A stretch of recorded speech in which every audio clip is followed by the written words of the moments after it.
Mentioned Bruce Arians and Todd Bowles. Hey, conveniently, the Buccaneers are next. They're picking 27th in the first round. Traps, when you look at this team, I mean, clearly a Super Bowl contender with Tom Brady's return, regardless of who's coaching. And in this crappy division, it's really hard to imagine anyone else winning this division.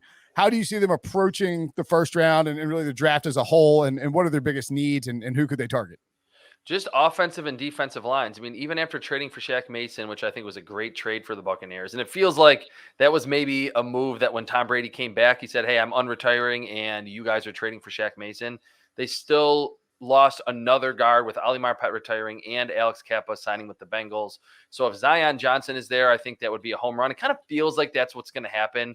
Like when Tristan Wirfs fell to them and they traded up one selection to get him in that 2020 draft class, it was like, man, that's the perfect fit for them, the exact need that they had at the right tackle position.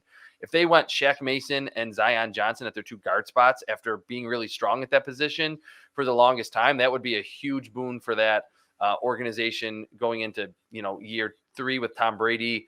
And then on the defensive lines, like they've had Ndamukong Suh, Jason Pierre-Paul, they bring back William Golston, but a lot of older pieces up front. To have Shaq Barrett, they picked Joe Tryon, Shoyinka last year, but I think someone like Devontae Wyatt, I don't feel like Jordan Davis will ultimately be there. A few of the names that I mentioned earlier, Fedarian Mathis, Matthew Butler from Tennessee along the defensive line. It just feels like those first couple selections, because they have the skill position talent, they have the safeties, they have the corners, the linebackers are still there. Maybe they could look in the direction of, hey, what are we going to do after Levante David retires? They could maybe third or fourth round add some depth at the linebacker spot. But it just feels like a team that just has to get a little better and younger up front, especially on the defensive line, and then maybe fill that other starting guard spot. I don't know how they've done what they have done this offseason. I mean, to retain the core that they have been able to retain, Carlton Davis, get Ryan Jensen back, Tom Brady obviously returning. I think it's been incredible what they've been able to do. And then you get Russell Gage in free agency. I mean, that is one of the best wide receiver rooms in all of football. But offensive guard is an obvious need for this team, and Traps laid it out perfectly. It just feels like Zion Johnson is going to fall to them later in the first round and, fill out that offensive line. From left to right, you've got Donovan Smith. In this scenario, you would have Zion Johnson. You've got Ryan Jensen. You've got Shaq Mason, and you've got Tristan Wirfs. I mean, that's one of the best offensive lines in football after you lose Alex Kappa and Ali Marpet. So how they've been able to rebound has been, truly remarkable. But Traps mentioned Fedarian Mathis in the second round. That's a guy that I had written down. I've also got Cade Otton, a tight end from Washington that could be a need in the third round.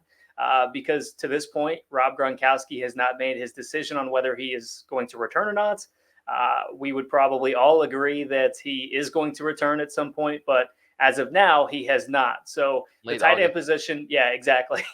The tight end position has been very important to this offense. And I think if you add Cade Otton to that group, then you're just going to add a little bit more depth to the tight end position. It's a good point. I'd be kind of surprised if Gronk didn't run it back with